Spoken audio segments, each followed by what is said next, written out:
is in charge of our bio data? Who is in charge of our data in Ghana?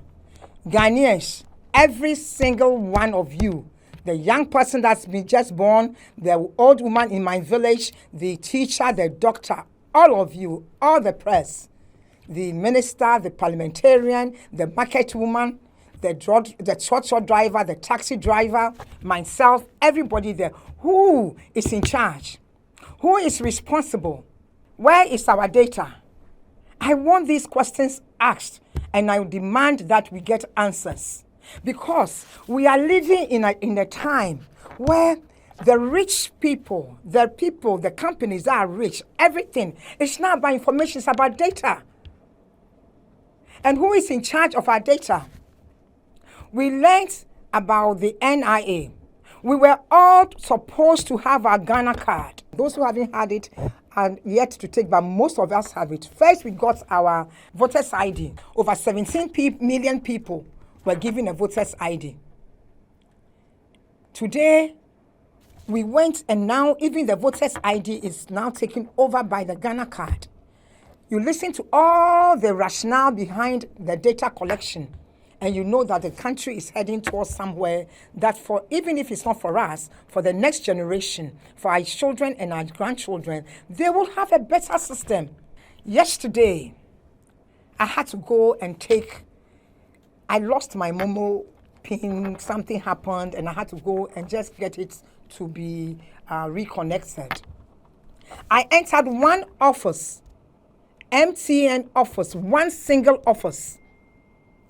I went to 4 separate desks in the same one small office. Each desk took my Ghana card. Each desk took an image of me. And then finally, when I decided to take an extra to register my SIM, even to get an extra SIM card, that desk also took my card and also took my picture. Then I had to go and register the SIM card. At the point of registration, the security gentleman at the gate, who initially was having issues with me, I had to convince him that I'm a senior citizen before I was allowed to go in, had the whole queue, several people working, market women, people who otherwise would be selling or doing something for themselves, were all lined up there several hours. I was there for several hours.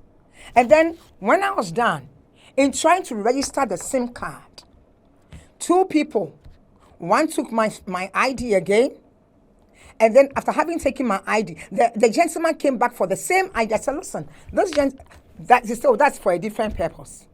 Now I have to again be taking another image.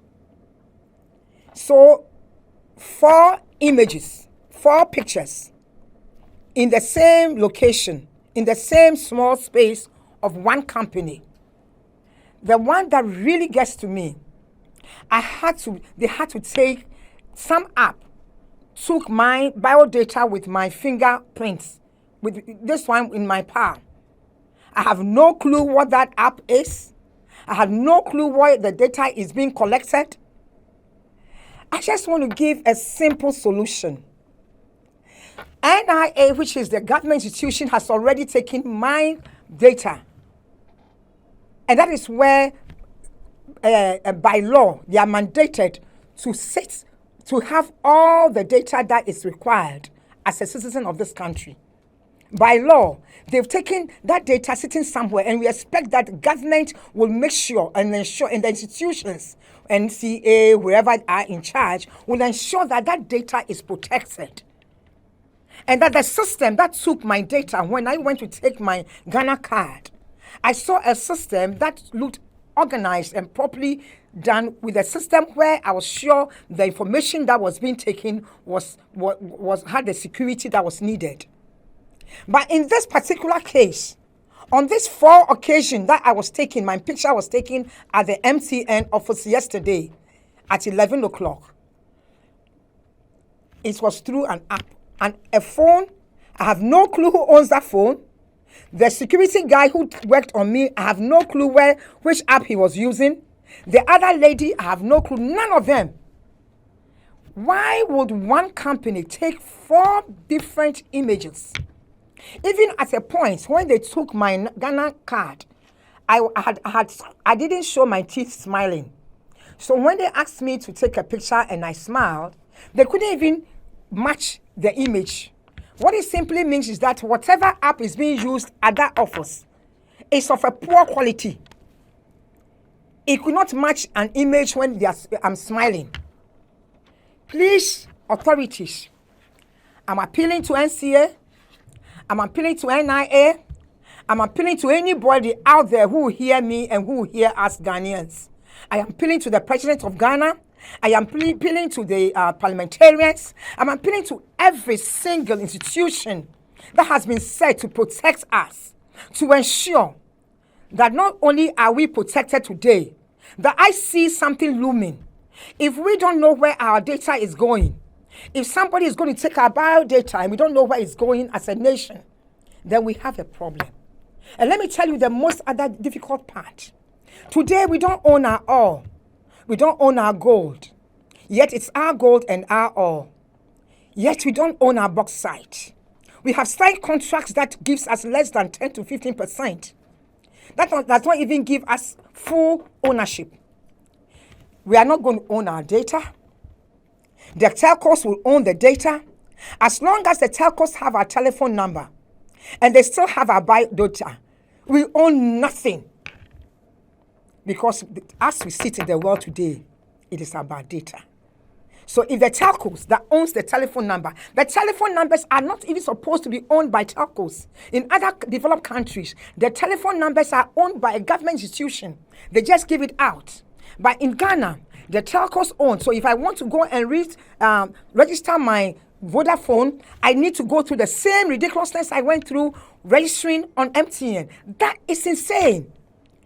We are not supposed to be handled like this as a nation. I am calling upon all the institutions. We have paid so much money for people that have been trained. We have experts in PhD, experts with masters, experts who have gone to training, everything. Where is our data and what is happening to us?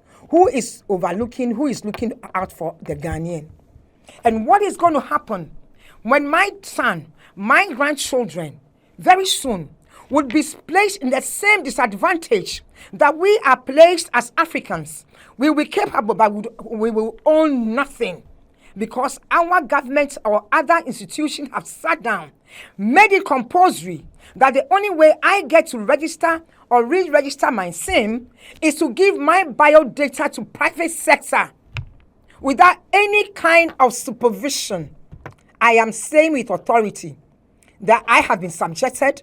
I went there and you can find it yourself. There is no supervision. There is no system of making sure that the data that is collected is ending up at a particular server that government has approved. And that the system of collection has the security in that ensures that nobody duplicates what has been collected.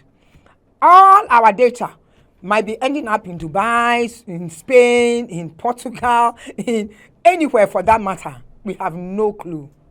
This is not how we run a country. What moves the world today is data. Thank you very much.